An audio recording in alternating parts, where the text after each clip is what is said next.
만 65세 이상의 노인이 1000만 명이 넘었습니다. 만 65세 이상의 노인이 1000만 명이 넘었다라는 건 대한민국 인구의 5명 중에 1명이 65세라는 이야기입니다. 이렇게 65세 이상의 노인이 많아진 시대, 지금도 지하철 무임 승차가 이제 허용이 되고 있죠. 근데 이제 이게 이제 앞으로는 좀 변해야 될 부분 같습니다. 서울지하철공사의 적자가 계속해서 불어나고 있는데 앞으로 시간이 지나면 지날수록 더 심해질 수밖에 없습니다. 이건 또 하나의 예시인 거고요. 게다가 또 뭡니까, 그 의료보험 관련해서 각종 의료비도 계속해서 이제 폭증할 수밖에 없습니다. 간병비도 마찬가지고요. 이러한 것들은 이제 고령화가 시작되면서 이제 발생되는 문제인 건데 그러한 이제 비용을 부담해야 될 사람들은 줄어들고 그런 비용을 이제 사용해야 되는 사람이 더 늘어나는 게 지금의 시대라는 것. 그렇기 때문에 어떤 식으로든 이러한 상황들을 좀 바로잡기 위한 조치는 꼭 필요하다라는 말씀을 드립니다. 앞으로 우리가 살아가는 삶이 이제 점점 더 힘들어지고 빡빡해지고 여유가 없어질 것 같습니다. 그리고 이제 고령화가 심해지면 심해질수록 사회 열기도 활기도 많이 줄어들겠죠. 그게 이제 앞으로 우리가 맞이하게 될 모습입니다. 앞으로 우리는 어떻게 살아야 되겠습니까? 과거와 좀 이제 다른 모습으로 살아갈 궁리를 좀 해야 되지 않겠냐라는 겁니다.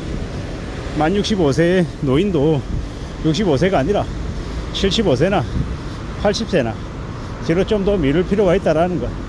그리고 최근에 국민연금도 지금 이제 한 2, 3년만 지나면 이제 들어오는 돈보다 나갈 돈이 더 많아지는 이제 마이너스 상황이 이제 발생된다고 하죠. 그런데도 지금 이제 22대 국회에서는 국민연금 관련해 가지고 아무런 회의도 제대로 진행하고 있지 않죠. 21대 국회 마지막에 윤석열 정부가 여당이 거듭 차면서 그 국민연금 요율 조정이라도 하려고 했던 것들이 안 되고 있는 상황입니다.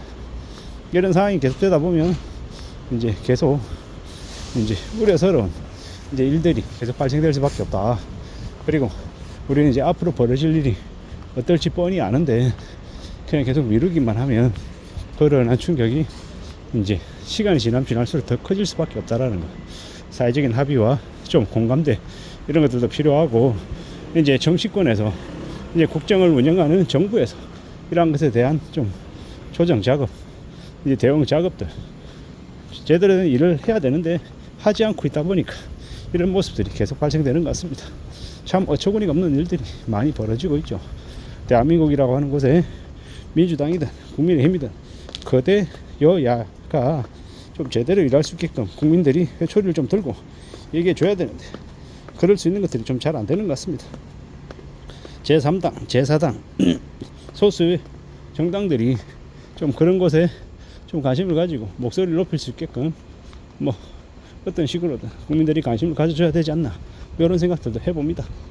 지금 우리가 맞이하는 이제 세상은 이제 저출산 고령화로 이제 경제 성장률이 낮아지고 이제 전체적인 이제 노동력이 부족해지는 이제 그런 상황들을 맞이하는 것 같습니다.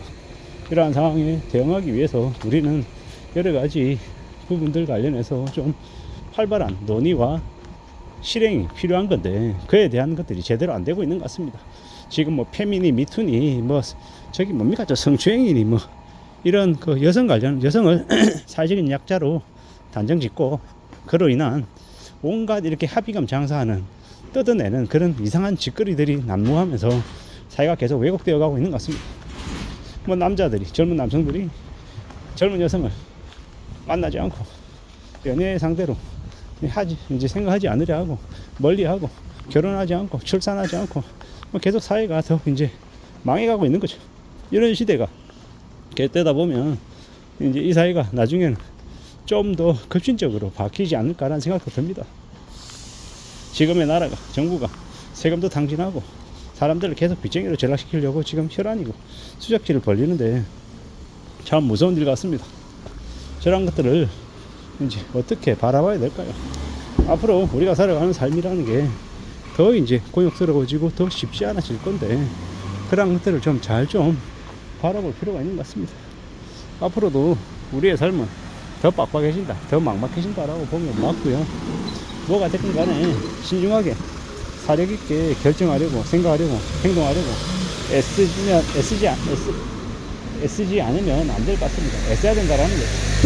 결국 누가 뭐라고 해도 지금 살아가는 이 세상이 너무 좀 암담하다라는 거, 좀 많이 우울하다라는 걸 아마 명심해야 될 것 같습니다. 참 막막하고 우려스럽고 안타까운데, 이러한 것들이 쉽게 바로잡힐 것 같지는 않습니다. 그게 달할 정도로 아주 극단적으로 상황이 안 좋아지고 나면 그 이후에 이제 빠른 의사결정으로 뭔가 좀 바로잡히지 않겠냐라는 겁니다. 그런 생각들이 들었습니다. 지금의 대한민국이라고 하는 곳은 나이 든 사람이다, 나이 어린 사람이다, 이 전체 세대가 이제 여전히 정신 못 차리고 산다라고 생각합니다.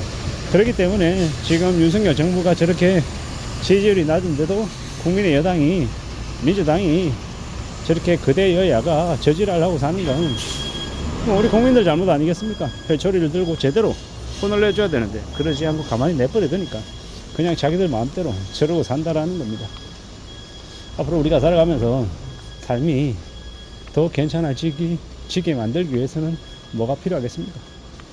목소리를 내고 비판하고 행동하는 그런 모습들이 필요하겠다라고 생각합니다. 그러지 않으면 지금의 저 윤석열 정부의 술 처먹고 다니는 윤대지나 아니면은 범죄를 저지르고도 뻔뻔하게 쳐돌아다니는 영부인이나 저런 모습을 계속 보면서 우리가 되게 우울해하고 싫어하는, 힘들어하는 그런 일을 좀 줄이지 않겠냐라는 겁니다.